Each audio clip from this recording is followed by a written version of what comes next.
Conversation with myself like this better work. That's why I get peace of myself almost every verse. I spent my whole life grinding, I ain't asked for help. I used to starve as a kid, I had to feed myself. Remember all the hard times we kept trying, and we rise and we fall. The times we had to walk, now we stay flying. Now we grind till we ball.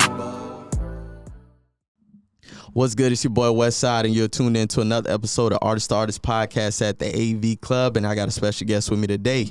It's your boy Hayze2150 from North Miami Beach, man, and I'm just here to represent my city. Let's go. Yeah, so now I'm just like, you know what? I'm in the game, and the podcasting thing is becoming more relevant now because it's like you got to get to know somebody before you really judge that person. Yeah. And people can't get to know you just off listening to your music. They got to hear how you think, how you talk, you know, what come out your mouth. So now I started noticing, like, I influenced a lot of people. So I'm like, man, you know what? It's upcoming artists. Let me go on a media run, because that's what they call it in the industry. Yeah. A media run. So let me go on a media run with all the locals that I could tap in with. And from there, it's like hopefully everybody else in the city goes on these same media runs. Yeah. And when people ask me, like, oh, you know what? Hey, I got a list for you. You feel me? Like, this is all the places I done been to. Go tap in. And that's really what it's about, because you could create your own foundation when you do it like that. Like, think about it. A lot of we have an advantage that a lot of people don't got in different states, right? So think of an artist in like Dakota, right? Right. You know what I'm saying? Or Wyoming. I'm pretty sure they don't got the outlets we got out here, right? And most ours is made by us. Right. It's not even like okay, this company came down here, open shop, and now you got to figure out how to get in touch with this company in order to get that content. Right. It's like, nah, I could open up a podcast, or this person open up a podcast.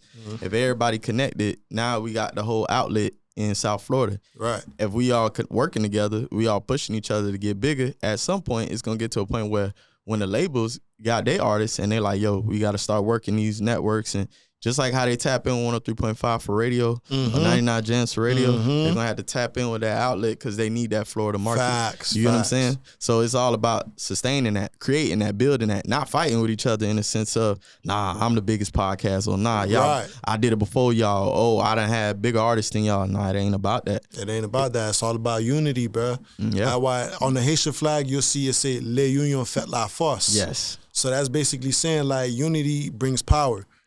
So when you come together, like when we come together, instead of being against each other, like you said, when we come together, it's bigger. Now Florida could get the shine is Florida could get the shine that it deserves. Yeah. You feel me? Because Florida got a lot of talent. Oh, yeah. Like, I'm noticing from St. Petersburg, Fort Myers, Jacksonville, Miami, Tallahassee, shit down south, it got a lot of talent, but it's just all this beef and shit going on. It was slowly becoming Chicago. Yeah, especially that Jacksonville area, yeah.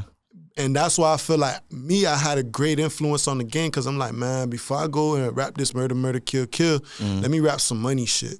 Yeah. The shit that we really doing. So now when I start speaking about the Jwett, everybody else like, Jwett. Yeah. That's what we rapping about. Like, fuck all that other shit, because that's really what we live in. You feel me? So it's like everybody swayed it away from the murder music and started more money music. And that's what I see how I impacted the Florida culture. Yeah. The sound of Florida, because it's like, yo, get your money, bro. And honestly speaking, that's the history of Florida, right? Like, if you think about who set the tone, who's the pioneers when it came to Florida music? Right. Uncle Luke did something big, cursing in music. You get what I'm saying? Uncle Luke changed the game because he pioneered the, shaking ass. We having fun. Hey, pop that. You know what I'm saying? Right. We entertaining each other and having a good time. Then you think about the Trick Daddies who gave you the Thug Holidays and the Pain music, you know, as far as coming up in Florida and things like that. Then you got the Rick Ross, who give you that taste lifestyle and making money and you talk about pushing weight, but I you know what I'm saying? Rick Ross from Mississippi is something like that, though. I mean, I say we adopted them in a sense.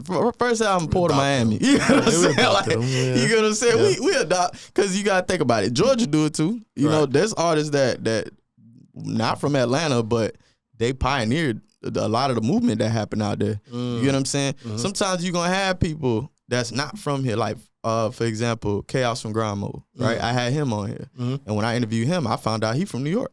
Oh, but he moved down here. See, I ain't know that. You get what I'm saying? See, you know, like you learn things, but back to what I was saying, like pioneer the sound, right? What era or at what point did it start being that? When you think about it, because you talking about from Trick, Pain, Ross, Lifestyle, Living Good, you know what I'm saying, Flow Rider era, Pitbull era, then you jump to T-Pain.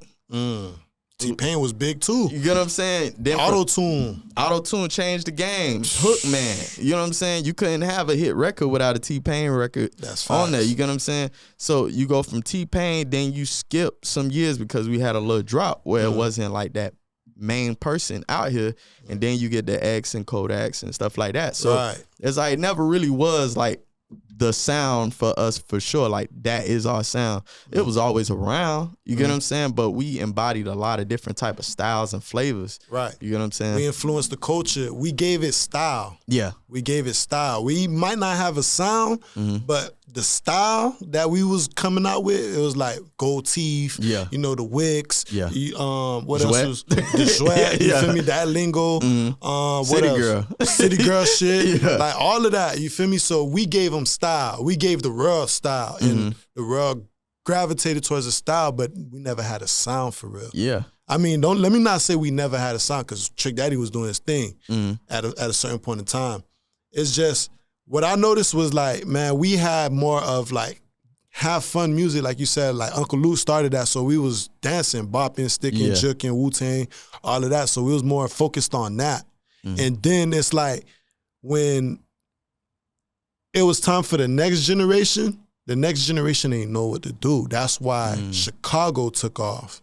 Because Chicago was like, oh, yeah, y'all know what to do. We killing niggas over here. Yeah. You feel me? It's murder over here for real. Get in tune. And people was dying for real. So it had everybody in tune, like, well, who's next? Yeah. You feel me? Who killed who? Why did that happen? So now we all in old block business. We all in, what's them, STL business and all of that, which is Chicago shit. But now, what about Miami business? Yeah. And the first song that I did where I'm like, you know what, let me incorporate Miami into the rap game was actually Chirac Freestyle. Right. I took that beat and I'm like, you know what, let me start speaking our lingo. Because I noticed that Chief Keef had an influence on the Miami culture. So I'm like, man, but we got our own culture, bruh.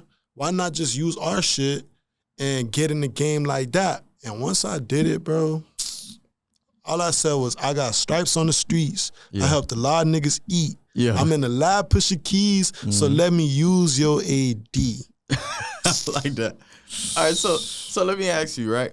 Why do you think that Florida embodies or favor, even though we set trends, we take to other people's trends, or we push that higher than we do our own trends? Like, why do you think it's like that? Because we trendsetters. We like trends. We like new creativity. We like new ideas. So it's like, to us, it's like whenever we notice a new idea, we embrace it. You feel me? So it's like if you wearing jorts, jean shorts with Timberland boots, a Miami nigga gonna be, oh, that's different. Let me do that too. You get what I'm saying? So it's like we just embrace creativity. That's all it is. We embrace it, we love it, and we make it feel comfortable, but at the same time, it's like,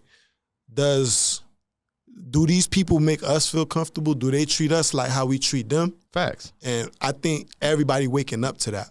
So we starting to notice, boy, they don't show us love like how we show them love when we come when we come to their shit. Yeah. When they come to our shit, they good. They got hotels, weed for free, lean for free, clubs for free, sections for free, everything for free. Yeah. But then it's like, bro, what happened to the era where it was like, yo, you got to check in, you got to tap in, do a feature with somebody from Miami? I was just about to say, to my knowledge, and I've been living out here all my life, we don't got a check-in culture like a LA. We had. Yeah, back in. We had, but they were scared of that. Yeah. And so we were scaring the business away. Yeah, and you can't scare the business away. You can't scare the business away. Yeah. Because there was a point in time where, Lil Wayne even had to check in. But he going into certain places where it's like, yeah, ain't everybody welcome here. Not even the people that live here. But now, shit, you could go wherever the fuck you want to go. It's crazy because it don't matter where you go, they gonna embrace you. Oh shit, Lil Wayne in my hood. Let me post it to make my hood look like it's Miami. Yeah, it's on the map. Yeah. In all reality, it's everybody hood. It's the whole Miami. It's not just your hood. It's not just NMB. It's not just North Miami. It's not just Lil Haiti. You got Carroll City. You got Naranja. You got Hollandale. Yeah. You got not Hollandale, Hialeah. You get what I'm saying? It's different parts, but everybody wants to be the main city. Like they want their city to be the main city. When in all reality, it's all Miami. Yeah. Now, honestly, you're right. And to be real, like there's so much people and so much of a platform here. I feel like we have not cultivated enough, right? And I think at this moment, you know, with everything going on in South Florida, with it being the place where everybody want to come to for music and entertainment and things like that, while we got the ball right now, we need to capitalize on that. Right. You get what I'm saying? Part of what you were saying with the Chicago. The reason why I even took off like that was because of the media that was shining a light on it. And I'm not talking about CNN. No, you're right. The Zach TVs. You know what I'm saying? It's the Vlad TVs. It's that. DJ Academics. Because I could watch it and I could get the storyline and I could get the breakdown and okay. And then now I could go listen to music and the music got more context to me because I actually understand what the music talking about. Right. You get what I'm saying? And I feel like that is a market that we need to create more out here. Not to say that it got to be. It's happening. Yeah, and that's what I'm saying. Like with all these markets that's starting to open up with the different podcasts, you know, now media is more accessible than before. You get what I'm saying? Now everybody had a camera back then. True. Now everybody knew how to, you know, record, edit, put it up, and actually give it that format of media. You get what I'm saying? To be taken serious. Facts. You know what I mean? That's a process in itself. And I feel like now because we got the different type of sounds going off the different areas, imagine if we all cultivated that. And really put it together like how Georgia and Atlanta had they run. Right, they trying to, but I'm going to say this. We got somebody that everybody looking at. Yeah. It's that one person from Florida everybody looking at. But sad to say, bruh not doing what he supposed to do. Yeah. He's still learning, though. And that's one thing I had to realize, like, man, that was a kid. When he blew up, he was a kid. No, facts. Yeah. So he had to learn the game. He had to learn he had fake homies around him. He had to learn that these hoes really just using him for what he got. Yeah. He had to learn that once he learned it, it's like, damn, this whole shit just seemed fake. So now he's just strung out on drugs. Shit, I'm a millionaire. I could buy drugs and do whatever the fuck I want to do. But in reality, it's like, bro, this is life. You know what I'm saying? That's life. And it's sad to say that you had to learn it after you got rich because some of us learned it when we got the Jwett. You feel me? And that's... For me, I'm going to say Jwett started 2011. It probably started 2010. It probably started before other people. Yeah. But 2011 is when I could really say, like, yo, this shit start changing Miami. It started, like, molding Miami into something else. And people still ain't really know what it was in 2011, 2012. 2016, it got... 16, that's when it really was like, oh, that's what that is. Oh, damn, that happened to you. Oh, you know what I'm saying? Then people was able to connect and put two and two together. But for the longest, people ain't even know what that was. 2020 really opened everybody's now eyes. It's everybody in the world know what this is. Boy, 2020, bruh, but the world was, let me not say the world, you know what I'm saying? The young culture. Yeah. They was so happy. Everybody was so happy. Everybody getting money. Ain't no beef. I started seeing two hoods that's beefing get together and they both in the same house party. No problems. The only beef is I got more money than you. That's the beef. And I like it like that. You know what I'm saying? I don't like it where it's like, oh, I'm going to come kill you and you killed mine and I'm going to kill yours. Nah, bro. It's a stunt party. It's a stunt party, bro. Yeah. Hey, I'm getting money, you getting money. Let's see who got more money. That's it. That's the beef. Yeah. And that's what it was during 2020. But then once that money done dried up after like 2-3 years, everybody done went back flat. Here go all the killings and all the senseless murders starting to reoccur because ain't no money on the streets. That shit dried up. Yeah, for some. Yeah. For some. Yeah. Don't get me wrong. Some people still doing their thing, but it dried up for majority of Miami where it's like, man, not everybody is going back to their original selves. Everybody knows that feeling of being used. Everybody knows that feeling of having fake homeboys, you know. So now everybody get to relate. So now it's a transition where it's like, man, you know what? We trying to stick together like how it was during the pandemic. Yeah. What can we do? Now everybody is starting to be more business oriented. So I'm gonna open up my business so I can provide services for you. Yeah. And you should open up your business so you can provide services for me. And that's what I'm seeing is happening right now in Miami.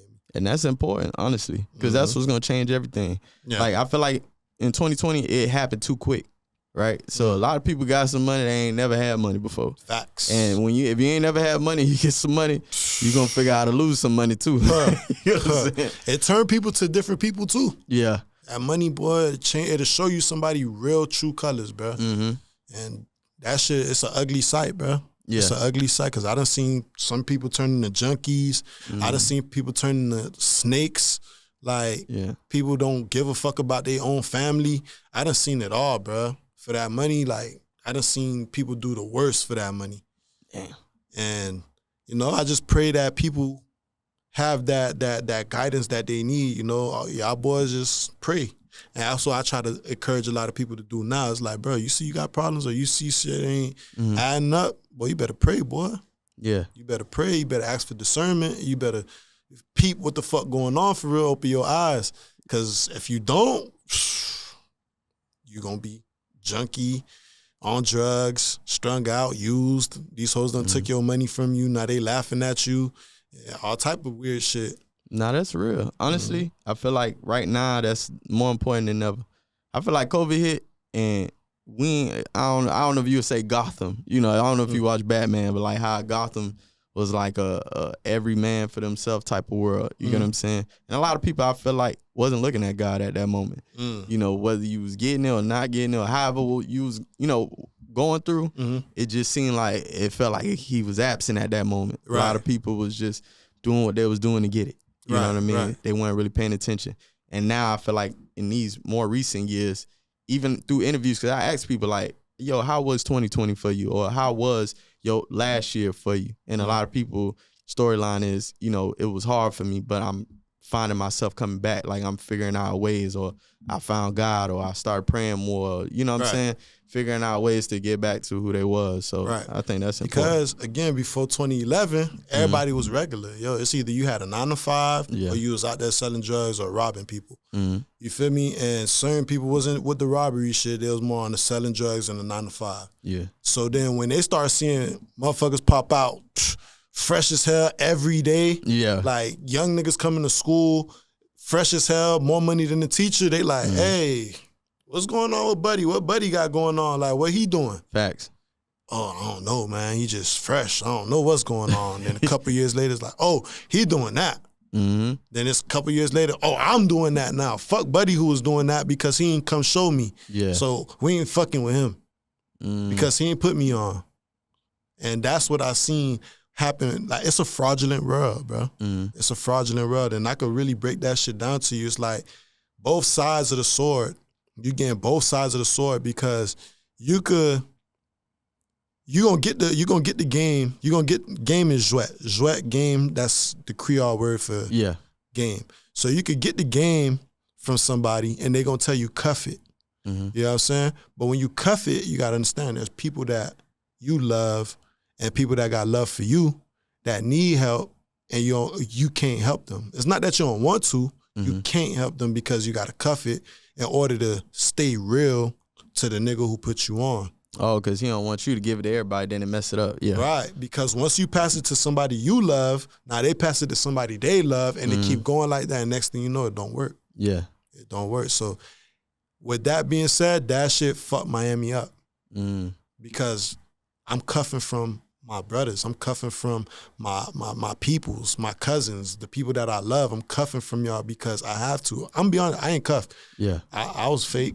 I was fake. Shit, me, boy, I was fake because I ain't feel right. I got a feeling in my stomach when they told me, hey, cuff that. What you mean, boy? It was out there patching up to get chicken. Yeah.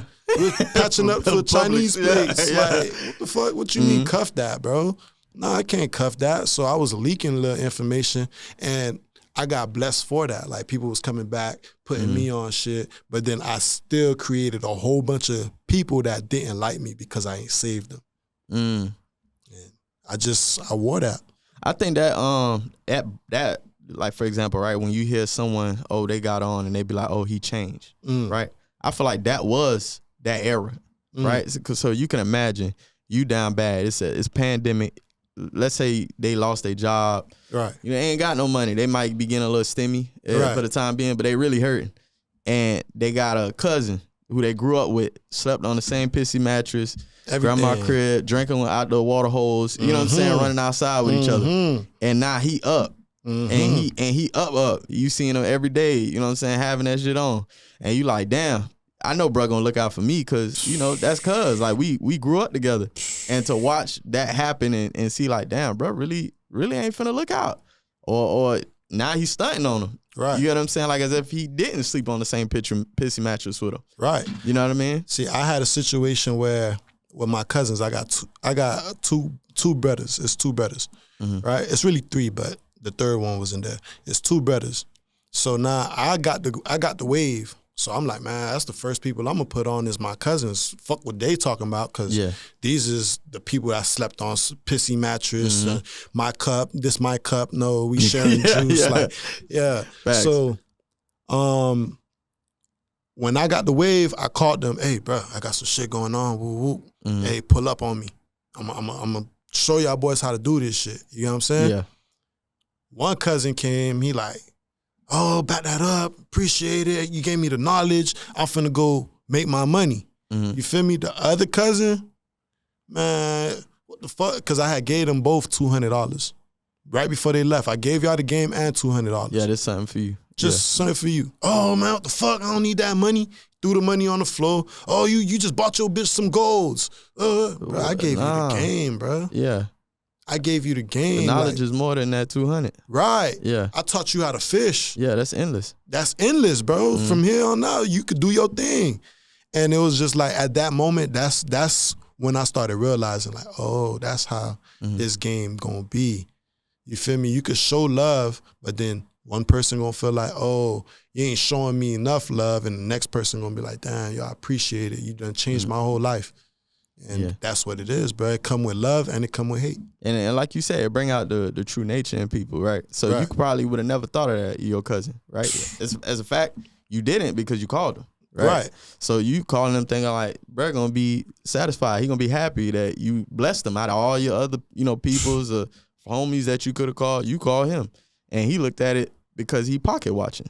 He looking at what you could do for your girl, which that's your girl. Right. You're not laying down with him. You know what I'm saying? Right. So, he looked at that and felt like he should have something like that. That's entitlement, right? You feel you entitled for what, right? At the end of the day, we all get up and put our own, shoes on and pants and get up and go get out there and get it.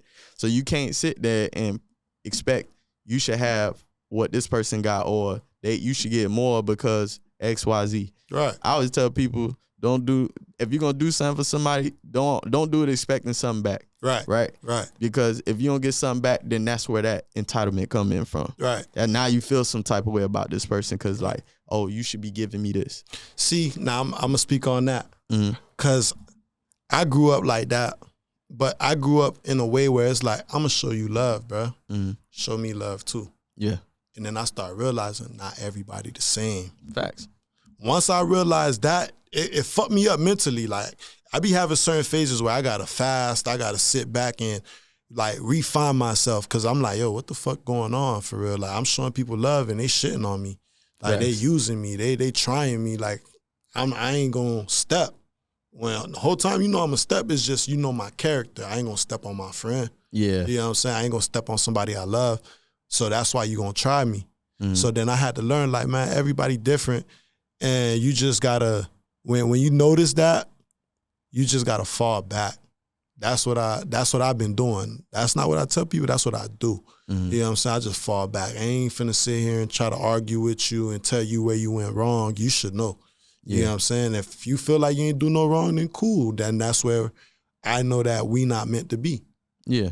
You know what I'm saying? You feel like you wasn't wrong, cool. All right, say less. You ain't got to say nothing. But if you feel it, you going to come holler at me like, yo, what happened, bro? Why you start fucking with me?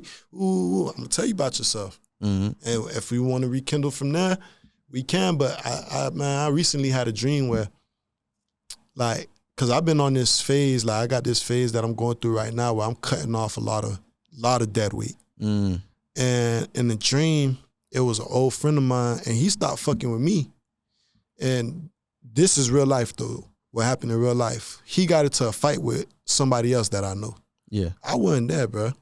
Them boys got into their fight. So now he calling me like, hey, they jumped me, woo, woo, woo. So I made a phone call like, hey, y'all jump, bro? Nah, we ain't jumping. That was one person. It was a one-on-one. Oh, you just lost. Yeah. Yeah, you lost. Yo, I heard it was a one-on-one. Well, yeah. Well, I want another round. Tell bro, I want another round. Pull up to the hood. We gon' fade. I'm like, hey, look, man. I was just in it because I thought you got jumped. Yeah. But since they saying it was a one-on-one, after this phone call, nothing has nothing to do with me. He cut me off. Wow. In real life. Yeah. So he stopped fucking with me and everything. So now, mind you, this real life still. I went to it's a place called Painting with a Kush or something like that. Oh, yeah, I know what you're talking about. You know what I'm talking about in North Miami Beach. Yeah. So I went over there, it was a little party, and he was invited.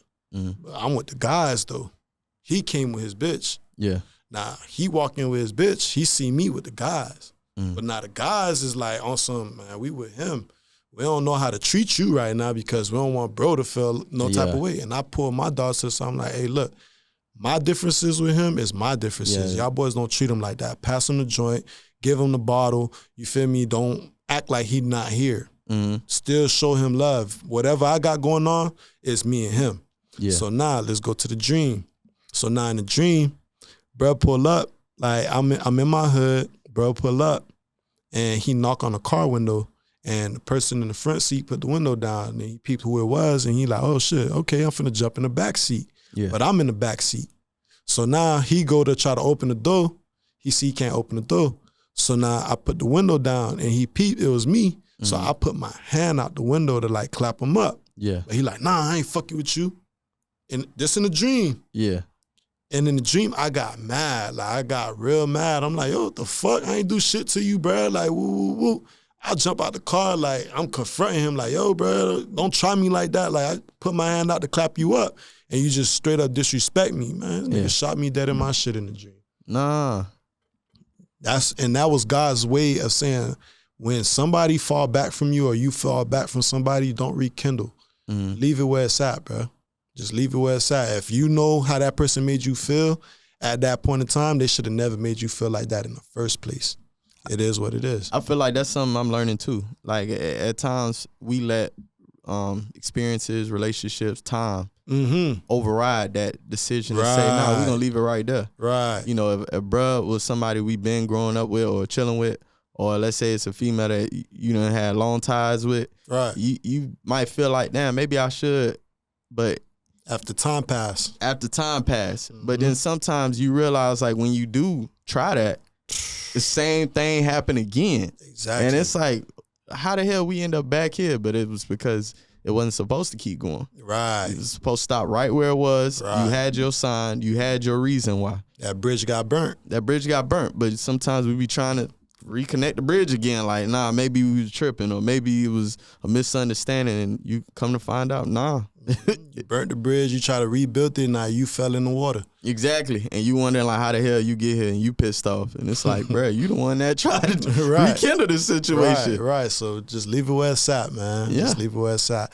And that's what I got from the dream. It was like, man, I'm on this journey where I'm cutting a lot of people off, a lot of dead weight.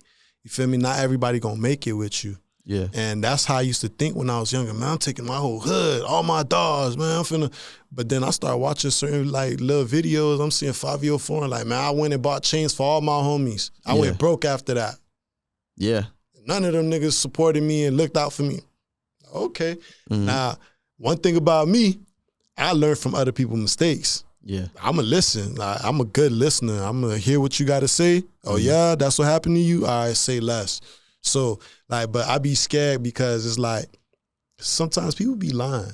Like, they'll lie about somebody because it's really them that's flawed. You know, and they won't tell you both sides of the story. They just gonna tell you their side, but it's always three sides.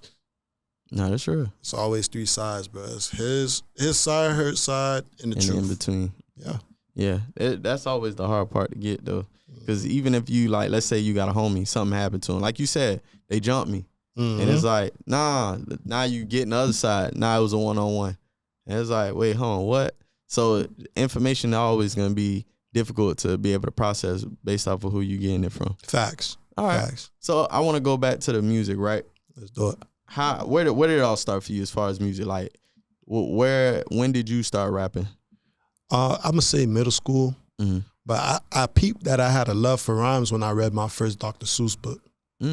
So that was like elementary school.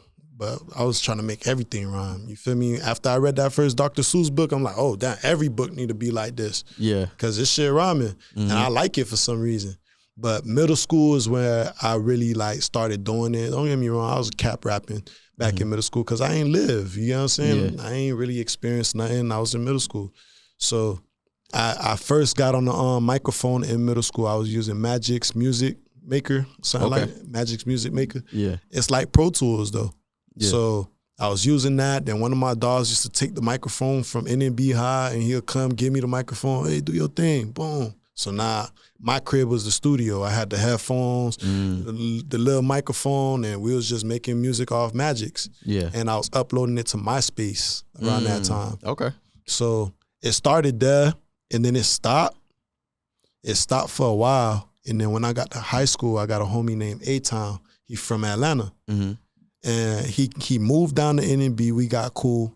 And then he took me to the studio. He like, hey, bro, ain't you used to rap? Like, we out to the studio. I'm like, shit, we out. It was a studio right down the street from the school. Yeah. And we ended up going to the studio. We recorded one song. And it's still on YouTube to this day. Okay. A-Town featuring Hayze, My Mind Blown. And it was more like on some trying to juke. Yeah, that was the wave at that time. That was the wave. Yeah. And from there, it's like I kept going back to that studio. Then I kept bringing my homies. And so I'm going to say like it picked back up 2014, 2015. Yeah, 2014. Yeah, 2015. 2015. But I tried to start as a group. Oh, okay. So that was the first way that you came out. Yeah, because I'm a team player. Don't get me wrong, I was doing my own thing too. I was recording my own solo songs. Yeah. But then it's like I started telling niggas from the hood, hey boy, it's a studio down the street. We out. Yeah. Oh, let me get on this song with you. Yeah, all right. Matter of fact, let's start a group. Money Counters. Boom. All right. Now I'm doing everything I could do for Money Counters. I'm throwing money in there. Whole time I got a son.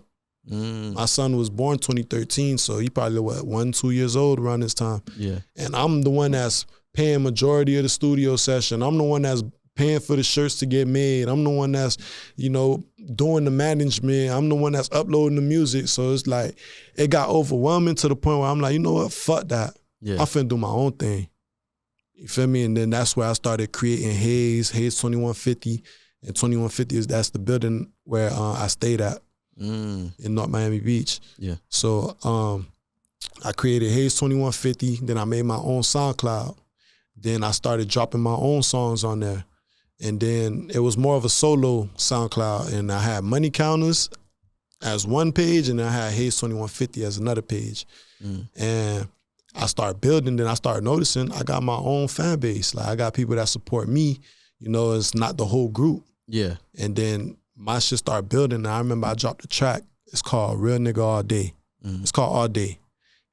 And when I dropped that song, bruh, I did 10,000 plays in one day. Dang. I couldn't believe it. And I did it in Jacksonville. I did it in like a little house studio. One of my boys brought me to a studio. Shout out to my boy TDA Ralphie. Shout out to him. He brought me to a house studio over there in Jacksonville, and then I recorded that song, Real Nigga All Day. And I said some shit on that song. I said, if I'm straight, you straight. If I ate, you ate. If I'm fake, you fake. Yeah. That money came and it all changed. No more choose nows, ball mains. I remember all the hard days. Dickie Sessinger, Bow Jeans. Little nigga, I was 14. Flipping sevens to a 14. Trying to hide it from the OG. Ducked off, I was low key. Push start, now there's no keys. Hey. You feel me? Yeah. So I'm basically saying like, I stayed real even though times changed. It's still the same me. And man, that song did like 10,000 plays in one day. We couldn't even believe it. Damn. And from there, I'm just like, you know what? I'm going to just stick to doing my own thing. Then 2016, I made a whole mixtape, Lab in the Mixtape. It was history from there. So, like, all right, I want to go back to the group thing, right? Because I understand and I, like, experienced that trying to create a group. Because when I started, I wanted to do that. I'm like, yo, I'm going to get people together. I rap. I got my dog that rap. I got my homie here. He make beats. I had a female that was a singer. I got her in her first studio session. Fire. Right? And you could see it. You could see the potential. But the problem is when you're doing groups, not everybody share your vision or share your not all on the same page or consistency or devotion or work ethic. And all that matters. If everybody not moving in one motion, it ain't gonna go. This person gonna stray off this way. This person gonna stray off this way. And then it never works when it's one person doing the majority of the work. Facts. So it's like, what was some other things that you noticed, like when you was trying to do the group thing that was like, damn, like. I did the group thing, then I had another little group of homeboys that wasn't from my hood, but they used to chill in my hood. And instead of being in a group, they like, man, we not from your hood, so we gonna start our own group. Yeah. So that was already like, come on, man. Yeah, y'all branching off, yeah. Y'all already starting this branching off shit. So then other people start doing that. People that was in the group start doing that. Then I'm like, damn. Then people that was in the group left my group to go to that group. And I'm just like, damn. Like, this shit really getting cutthroat. Yeah. So then from there, it was like, I just focused on myself. I focused on myself. That's something that I felt like it affected me in a way. It affected me in a way, but it was for my own good, you know? Yeah. Honestly, I feel like that's part of the journey. A lot of things you experience just from trial and error. Right. You know what I'm saying? Like what you were saying, people wanting to jump ship to go over there, right? Or it might be finding the right studio, because you go into a studio, if you don't really know what a studio is supposed to be like, you might be recording in a studio, the quality ain't the same, or it ain't or it ain't getting mixed, and you don't know. Right. You know, if you just getting in, you don't even know what a mix is supposed to sound like. You just recording a song. You know what I'm saying? Facts. So there's a lot of things, the trial and error, that you end up learning as you go. Facts. It was big because it was like, all right, I had this one group. Well, my group was my group, but then there was two other groups. One of the groups that formed was because the studio, the guy who owns the studio got into, like, I'm going to say it was like two or three artists. They got into their head. Oh, I'm going to help you do this. I'm going to push y'all. Oh, y'all got to branch off from them. And we finna take off. And I'm going to give y'all free studio time. And them boys like, oh, shit, free studio time? We starting our own shit. Yeah. You feel me? And then after a while, it ain't go nowhere. But now you done signed paperwork or you done did whatever you did with bruh, and now he own y'all boys. Yeah. So it's like, bro, they was coming at me with paperwork when I was like 16, 17, and I, what, 50% of everything that come in my name? Yeah. Nate, not signing that. Yeah. Nate, like, I'm not doing that. And I felt like that's what was making me different from other people, because they was too thirsty for it. Me, I'm like, man, this a business. I got to study this business. And it took me years, bro. Yeah. That's why I understand when they say the game is sold, not told, because that knowledge ain't come overnight for me. That knowledge came after years, after trial and tribulation. I had to get off SoundCloud. Then I had to put my shit on all platforms. Then I had to publish my shit. Yeah. Then I had to code my shit. It was all type of shit, bro. Registering. And you know, I don't want to leak too much information on here, but because the game's sold, not told. Yeah. But yeah, I had to learn that throughout the years. And once I learned that, it was like, okay, damn, I thought I was doing music, but I wasn't doing shit, but releasing some shit that a culture vulture still. Yeah, and make a whole another song, same verse, different name on it. You know what I'm saying? And they're going to wrap that whole thing. And now they got their paperwork ready. So it's like, we finna take off now. Right. Yeah. Right. And that's what I learned. It was like, man, get your paperwork ready. Get your lawyers ready. Copyrights, trademarks. Because I came out with Glees. Yeah. And certain people start saying Glee. Then it was like, oh, they getting that from you, bruh. But I ain't got no copyrights. I ain't got no trademarks. So all I could do was embrace it. Oh, yeah, you know, shout out to my Zoes. Yeah. Ooh. I ain't really take it as offense, because I ain't see it as people was trying to steal from me, but that's really what was going on. It was happening in my face. Yeah. And I'm just like, man, you know what? Now, before I go in put myself out there. Let me make sure I got my trademarks, my paperworks, and all of this stuff, because I'm setting trends, and these people is running off with my trends, and now people is thinking it's them, but it's really me. Mm-hmm. And that's what I learned in the game, dog. Nah, that's big, honestly. And a lot of things when it comes to music, people forget it's a music business, right? Mm-hmm. And if you know business, you know the person that wins in the business deal is the person that got more information than the other person. Facts. The less you know, the more I could get over on you. Right. And that's just how business goes. It's leverage. Right. So even in a record deal, right? You coming into an office, they want to sign you. They know you don't know the music business. Mm-hmm. So they could spit a bunch of words at you, and your head gonna spin, and then they're gonna push that. They throw a packet at you, a little pamphlet. Right. Just sign that. Yeah, right there. They got bad bitches coming in, rubbing on you. We gonna pop these bottles since you finna sign. Yeah, man, all of that. Celebrate, man. Yeah, 80-20. Come on, sign right there. Yeah, we own 80% of everything that come in your name. Exactly. What? And then even behind that, it's like, even more, like you gotta have someone that audit them. You know what I'm saying? Go behind them and look at the numbers, because there's things they'll write off and say, I mean, well, it was for us, but we gonna say it was for him. Right. You know what I'm saying? And now that's part of what he owes. The game dangerous, man. The game dangerous. That's why I wasn't quick to sign no deals, because I already, like, my first deal offer, they was asking for 50%. I'm like, bro, that don't make no sense, bro. You're not paying for my studio time. Yeah. You ain't doing nothing for me. But see, where the record labels will get a lot of artists is they give you an advance. Oh, yeah, of course, yeah. We're going to give you an advance, 100,000. Oh, shit, 100,000? Dummy, you got to pay taxes. Yeah. Dummy, you got to get a studio of your own and record at that studio when they give you your studio budget. Who was it? Cowboy. Cowboy said he finessed the record label because they had a budget for studio. What he did was he opened up a studio business under his uncle name, and the LLC under his uncle. And every time they paid for studio, he say that, yeah, I went to this studio and I recorded, and this is how much they charged. Whole time, it's his studio. Finesse. So all the money was coming to him. Yeah. And sometimes you got to do that. That right there is the information. The game's to be sold, not told. Right. A lot of people, they don't know that. Or they one of them type of studio situation where they're like, oh, yeah, we got a studio, you could be there for a whole week. You can live there. It's a house, it's a rooms and all that, and you and your dogs could be in there. And you don't know. They taxing the hell out of you. Why are you there? $100 an hour. Yeah, you think, oh, the label got it, I'm good. And then when you get that statement that show how much you owe, yeah, you remember that week you spent at that studio? Exactly. All your dogs and y'all was smoking. Exactly. And putting holes in the couch and all that. Exactly. We got all that pay bread. For the couch. You got to pay for all that. Yeah. You know what I'm saying? That's the game. Yeah. That's the game. And that's why I'm like, man, you got to be on top of that now, is because it's like, bro, they ain't doing nothing that we can't do. No, facts. Yeah. It's just like you said, they got more information. So they move a certain type of way. All they doing is signing you, adding you to their business as an employee, and tax writing off whatever the fuck they give you. Like, oh, we got good credit, 800 credit score. Boom, we gonna give you however much you want. You get what I'm saying? You want $1 million, we gonna give you $1 million. But it's up to you now once you get your $1 million. See, where a lot of people fall off at is because they never had money.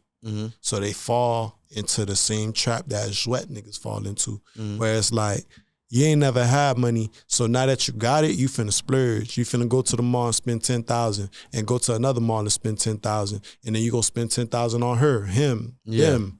You know what I'm saying? Then you finna go buy jewelry, over $200,000 worth of jewelry. Then you finna go buy a big ass house, $200,000, $300,000.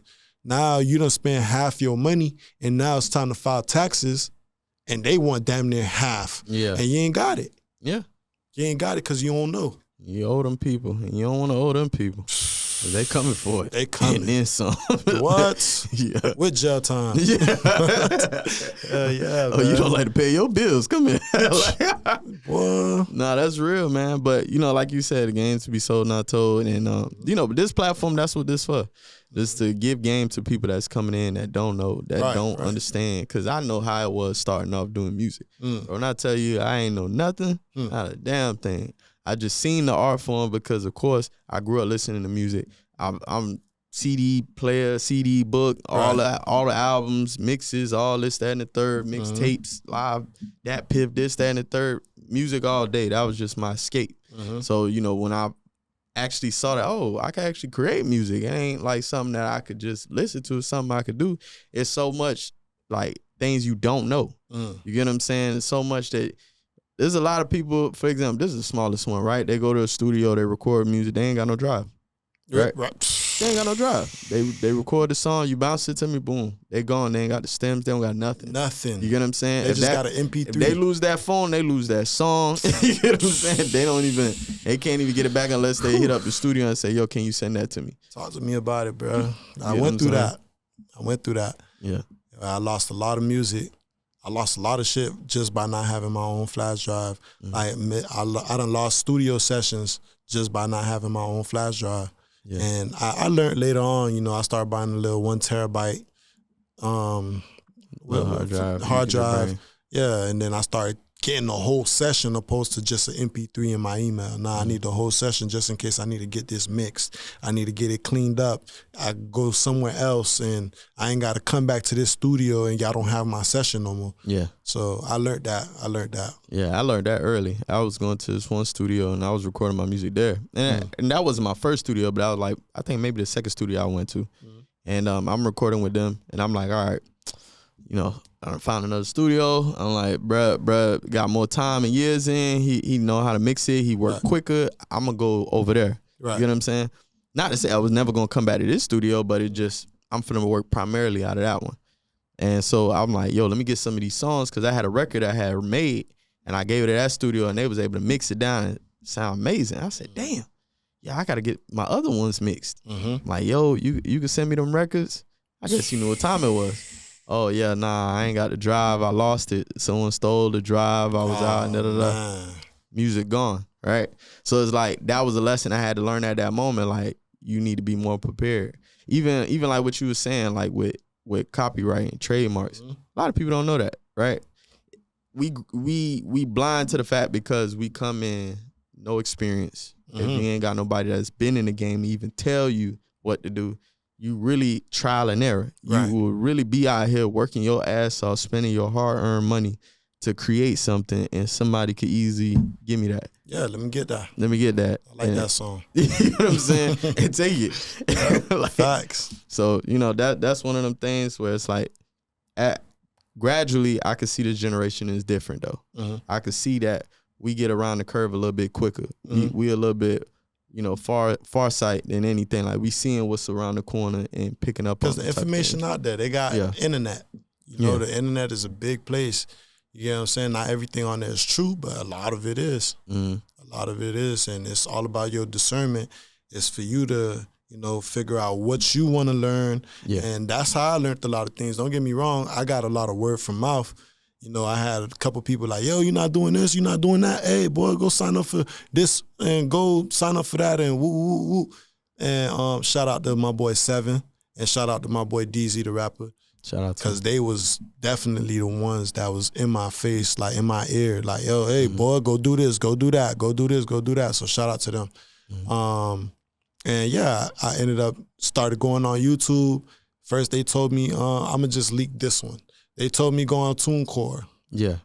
Doing my research, DistroKid cheaper. Take DistroKid. But then later on, and come to find out, TuneCore got way more shit than DistroKid. Yeah. So I'm like, now I got to transition from DistroKid to TuneCore. I mean, I don't know if I'm going to go exactly to TuneCore because there's other things, but I'm going to see what they got to offer. Yeah. Other sites, and I'm going to put my music back on all platforms. But I've definitely left DistroKid, but it wasn't due to the fact that DistroKid couldn't help. It was just I seen other platforms have more, what can I say, opportunities. They was adding playlists. They'll add you to playlists. You just got to pay and certain shit like that. They'll send out your music to different A&Rs and shit like that. So once I learned that, I'm like, okay, I got to move like that instead of, because DistroKid is just, hey, we're going to put you on our platform. Yeah, you just throw it up. That's it. Yeah. Like from there, you on your own, figure it out. That's what I know about DistroKid, but you know, to each his own. No, that's true. Anything in particular you go to, like when you want to gain knowledge or information on music? I go to YouTube. Yeah, YouTube University. I go to YouTube. I graduated from there too. Boy, I'm still going to school at YouTube, boy. Yeah. I'm still in there, boy. Yeah. I go straight to YouTube. How to do. Yeah. That's but me all day. I feel like I done figured out most of it. The only thing that I'm going to say that I kind of slacked on and I kind of forgot was the recording process. Because I used to record off Magix, and it was damn near like Pro Tools. Yeah. And when I really started getting in the game, I started learning that Pro Tools is the main recording app that everybody use. So it was very similar to Magix. But then it's like after years of not engineering or years of not recording myself, it's like, damn, I don't really know how to record no more. I don't really know how to edit and, fade out, fade in, chop it up, take out the breaths in the middle, EQs.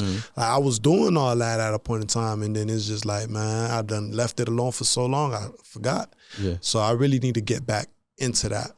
Okay. So tell me, what's some stuff you got in the works? Right now, I got 2 projects in the works. One of the projects called The Creator, and the other project, I ain't come up with a name. I don't know if I want to give it like a self-titled name, whereas Hayze, the album, which is Hayze, Help All Your Zoes Eat, or Make America Grease Again. Okay. So I'm in a battle in between both. Hayze, Help All Your Zoes Eat, and Make America Grease Again. But I think I'm gonna run with the Hayze. I like that one. Hayze, right? Yeah, Help All Your Zoes Eat. I like that. Yeah, so I might just end up doing that one. And I got two projects that I got in the works. Okay. Any collabs, or is it just all you? One of the albums is all me, and then the other one I got a couple collabs on there. Normally I do all my mixtapes by myself. I don't really put people on my mixtapes like that because, again, it's me. It's all focused on me. But I'm one of them artists. I feel like I'm the only artist out of Miami that does this. I have a series of mixtapes called Return of the Jobs. Yeah. Where it's nothing but features from track 1 to track 13. Normally I do 13 tracks. So track 1 to track 13 is nothing but features. So I did a part 1 and I did a part 2, but part 2 got taken down because I had a homie named Perkio. And okay. Was it the Perkio? No, it's a different Perkio. It gotta be. There you go. Nah, it's not the same. Oh, okay, all right. But when that Perkio came out, he copyrighted and trademarked his name. Oh. So they took down the whole mixtape. Like, this name has been copywritten, you using somebody's name. So they took down my whole mixtape, and it fucked with me. It bothered me. It bothered me a lot. Yeah. Because I'm like, damn, I never had that happen to me. Yeah. Man, then I started seeing all type of little small industry stuff that I'm like, man, I gotta prepare for later. I done had somebody, I did a song with Louis Ray. Called No Dog Food. And I got the beat from Jimmy Dade's son. And they gave me the beat, but I didn't know they collabed on that beat. So they gave me the beat, and normally how I do it with my producers is if you give me a beat, I'm just gonna give you royalties. I'm gonna split my royalties with you. Yeah. So when I uploaded the DistroKid, you're getting a percentage if you got a DistroKid. So I'm thinking I'm splitting the royalties with them, and here come the other producer who's collabed on there. He's like, oh, I ain't getting no royalties. Oh, this and that. You ain't pay me for the beat. And all you did was add a sample to the beat. That's all he did was, oh, I'm responsible for the sample. So I'm like, bro, how much you want, bro? And man had the nerve to make me go through all of that for $50, bro. The simple fact that he said it's $50, I said, I'm not paying you, bro. Yeah. I'm not paying you, bro. You didn't do all of this for $50, bro. Yeah. You want $50 just because you put a sample on this beat. Yeah. And you undermining that, you getting royalties for life. You probably made more than $50 already off the song. Yeah. But I get it though. You was collabing on the beat, so they probably not sharing the royalties with you. I get it, and I probably didn't have his email. Yeah, in order to connect it and send it over to him. Right. So, but that was something minor. Instead of you going to go report it and saying that, oh, I ain't pay you for the beat. Now they taking down the video. YouTube sending me messages and woo. So I had to figure that out, and I figured it out, and we settled it. Shout out to them boys. We settled it. And now it's back on YouTube, No Dog Food featuring Louis Ray. And yeah, man, it's shit like that, man. It's just preparation for the industry. Yeah. You know? And I thank God for it because I wouldn't want that happening to me on a higher scale. Oh yeah, that'll hurt, especially if it's like that record, the one that's getting you out of here, and then it's like, yeah, we gotta take that down. Like, not when the momentum is going crazy like this. Yeah, right. So, yeah, man, I learned. That's good. I'm glad you're taking that time now because a lot of people don't. A lot of people jump in, and we all do it. We all jump in and just start recording, putting music out. You know what I'm saying? But the fact that you're getting it together now and, putting the plays in motion so that it could go about the proper way on the business side. Facts. That's everything right now, honestly. That is. Yeah. And honestly, it's like I see myself doing it. Like people tell me I still got opportunity to blow. I don't knock that. You feel me? Because I'm older now. I'm 31. Yeah. So in my mind, I'm just like, I'm too old. But ain't no such thing as too old to blow. No. So how I see it is like, man, I'm doing this for the youth. It's no longer for me. It's for the youth because my son make beats. He a drummer. Oh, okay. So I'm like, shit, if you're a drummer, then you damn near a producer. So I'm getting him in that mode. And recently, I went to the hood after I did a podcast with Besties Talk. Shout out to them. Oh, shout out to them. Shout out to that them. podcast out there. I seen that. I should definitely do something with them. Yeah, most definitely. I got fire. So I went to the hood and one of my boys passed away. He got shot. He got shot in 2020 building on his birthday. Yeah. And I went over there, I paid respects to him, and he had a little candlelight where he died at. It's like literally in the building. So I went over there, paid respect, but I met this kid. And his name YPC Lil K. And when I met Lil K, I met him off speaking about Call of Duty. I was talking to one of my boys. Hey, yeah, man, I be playing Call of Duty. Yeah. He buzzed in. What? I play Call of Duty too. So I'm like, oh, what's your PSN? I'm going to add you. Yeah. So now he go, okay, add me, woo-woo. So I'm like, do you know who you talking to? He like, nah. I'm like, this Hayze2150. He like, oh, no way. Yeah. Nah, what? I be listening to your music. I be cutting up like Yee. Yeah. Because I got a song like that. Yeah. He started singing it to me. I'm like, nah. He like, yeah, man, my mom be putting me on your music. So I'm like, how old are you? Man, I said, I'm 10 years old. Oh, wow. The little boy. Let me not say the man. But he said, I'm 10 years old. I said, what? My son older than you, bro. Yeah. My son is 12. And you 10? And you out here, like, and then he goes, yeah, and I rap too. And once he said that, I'm like, you know what? I like that confidence. Yeah. Because a lot of people will meet their favorite artists and don't even just favorite artists. Just shy up. Yeah, they'll shy up. But the fact that he had courage to be like, yeah, I rap too. Check my Instagram out. I'm like, you know what? You want to take a picture? I'll take a picture with you. I'll post it on my page. I'm going to tag you. And shoot, if you want to do a song, we could do a song. Yeah. So I did just that. I got on the game with him, took the picture with him, tagged him. And his mom hit me up. She like, yeah, I fuck with your music. How much is it to do a song? So I gave him a price because I didn't want him feeling like you could just walk up to any artist and think that you're finna get a feature for free. It don't work like that. So I just gave him a small price. It wasn't nothing major. And I did the song with him. I went to the studio and I did the song and I actually freestyled the song. I ain't write nothing. I ain't really had time to write. Yeah. So I came in there, freestyled, and his mom was basically like, yeah, that's how you do it. You don't need to write. You just go in and say how you feel off the top of your head. Yeah. And I just had to give Jit that experience, like, man, yeah, this is how artists do it. They just come in, play the beat. All right, I know what I'm gonna say. Yeah. Pause, come out, chill, come back in. And I was just happy to be there to give Kid that experience. And, he appreciated, his mom appreciated, and we working on getting a video done soon too, so be on the lookout for that. YPC, Lil K, featuring Hayze2150. I forgot the name of the song. I think it's called In My Veins. Yeah, In My Veins. No, that's big. I like that. I appreciate that you took the time out to actually do that for him because, like you said, like not too many people doing that. Right. You know what I mean? To give him that experience and that exposure is going to do a lot for him out the gate. And for him being 10, who knows where he could take it. Right. And I want to give him the game too while he's young. But again, it's sold, not told. Yeah. I'm not just going to, maybe my son, because that's my son.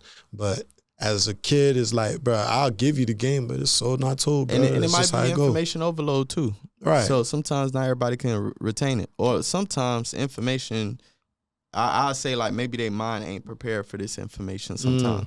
You might tell somebody something and they don't understand or don't process it. Yeah. Then down the road, you tell them and they be like, damn, that shit made a lot of sense. I'm like, bro, I've been telling you this. That's what I love about the Jwett. That's why boy, don't ask me to put you on. I'm going to put you on. Yeah. But you better be ready. I'm finna tell you 1,000 things. Yeah. And then at the end of the day, because I know you ain't going to process all of that. You're going to call me later like, hey, what you said to do? By then, I probably done ignored or I'm doing my own thing or, I just don't want to be bothered sometimes because I have those moments where I'm not answering the phone because I just don't want to be bothered. Bro. Yeah. So, but yeah, man, like, don't get me wrong. I'll spread some knowledge, but sometimes I'm just going to give you so much information you can't deal with it. Can't process it, yeah. It's a finesse. It's a finesse. All right, man. I appreciate you coming on the show, man. Man. I appreciate you for having me, bro. I appreciate that, man. You. And also, let them know where they can find you at. Man, y'all can find me on all platforms. Hayze2150, HAYZE2150. I'm on all platforms: TikTok, Instagram, YouTube, SoundCloud. Wherever you looking for me, I'm there. You feel me? So tap in, man. Hayze2150 on all platforms, man. Facts. And also follow him on all platforms. Hit that notification bell on his platform on YouTube so you can get an update notification directly to your phone anytime he drop. Also follow the A2A podcast, Artist podcast on all platforms. You can find us on Instagram, Threads, TikTok, YouTube, Spotify. We all over the place. And if you're starting to look for a place to have your own podcast, hit up the AV Club Studios. We got the great lights with the 4K camera and a great location for you. We got you.